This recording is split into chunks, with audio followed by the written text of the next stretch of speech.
नमस्ते दोस्तों, मैं रेशमा हूँ। आज मैं आपको अपनी जिंदगी की एक ऐसी सच्ची कहानी सुनाने जा रही हूँ जिसने मेरी सोच ही बदल दी। मैं एक छोटे से कस्बे की रहने वाली हूँ। मेरी शादी एक अच्छे परिवार में हुई थी, जहाँ सिर्फ मेरे ससुर, सास और मेरे पति रहते थे। लेकिन किस्मत को कुछ और ही मंजूर था। शादी के कुछ महीनों बाद ही मेरे पति का एक हादसे में निधन हो गया। उसके बाद मैं और मेरी माँ, जो मेरे साथ ही रहती थी, उसी घर में रह गए। क्योंकि हमारा पुराना घर बेच दिया गया था और यही अब हमारा ठिकाना था। मेरे ससुर, राजेंद्र जी, दिखने में शांत और गंभीर थे, लेकिन उनके स्वभाव में कुछ ऐसा था जिसे मैं समझ नहीं पा रही थी। घर की हवा हमेशा भारी सी लगती थी। सासू माँ अक्सर उदास रहती, कभी कभी तो उन्हें देखकर लगता जैसे किसी बड़ी तकलीफ से गुजर रही हों। मैंने कई बार उनसे पूछा भी, क्या हुआ माँ, तबीयत ठीक नहीं है? वो बस इतना कहती, कुछ बातें ऐसी होती हैं जिन्हें कहना आसान नहीं होता। उनकी इस रहस्यमय बात ने मेरे मन में जिज्ञासा जगा दी। आखिर ऐसा क्या था जो हर रात उन्हें बेचैन कर देता था? फिर एक दिन अचानक सासू माँ अपना सामान बांधने लगीं। उन्होंने रोते हुए कहा, मैं अब यहाँ नहीं रह सकती रेशमा।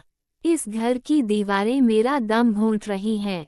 और वो चली गई, बिना किसी को कुछ बताए। घर में सन्नाटा छा गया। राजेंद्र जी दिन भर खामोश रहते, लेकिन रात को देर तक कमरे में कुछ लिखते रहते। एक दिन मैंने हिम्मत जुटाकर उनसे पूछा, पिताजी, आप रात रात भर क्या लिखते रहते हैं? वो मुस्कुरा दिए, कुछ पुराने कर्ज हैं रेशमा, उन्हें उतारने की कोशिश कर रहा हूँ। मुझे लगा शायद वो अपनी पत्नी के जाने का दुख लिख रहे हैं। दिन बीतते गए और धीरे धीरे मैंने देखा कि राजेंद्र जी अक्सर कुछ आयुर्वेदिक दवाइयाँ और देसी नुस्खे लेते रहते थे।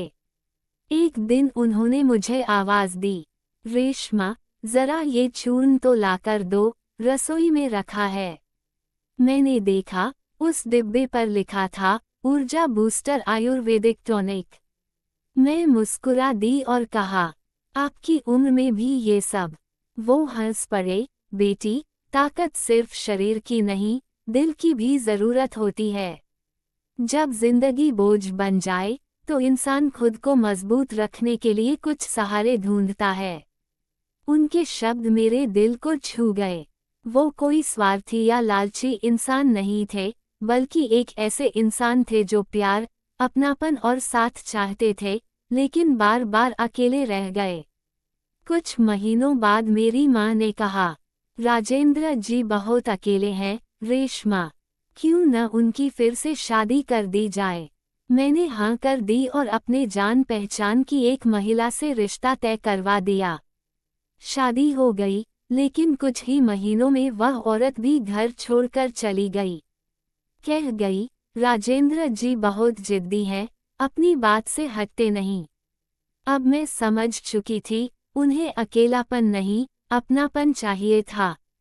एक दिन उन्होंने मुझसे कहा, रेशमा, मैं अब किसी से शादी नहीं करूँगा। जो लोग आते हैं, वो मेरे साथ नहीं, मेरे पैसे के लिए आते हैं। मुझे अब सिर्फ भरोसे की ज़रूरत है। मैंने कहा, आपको भरोसा मुझ पर रखना चाहिए, मैं हमेशा आपके साथ रहूँगी। उस दिन उन्होंने पहली बार मुस्कुराते हुए कहा, तुम मेरी बेटी नहीं, मेरे जीवन की वजह हो। वो दिन और आज का दिन, मैंने उन्हें कभी अकेला महसूस नहीं होने दिया। वो हर सुबह मुझे आशीर्वाद देते और कहते, रेशमा, रिश्तों की उम्र नहीं होती, भावनाओं की होती है। उनकी ये बात मेरे दिल में हमेशा के लिए बस गई।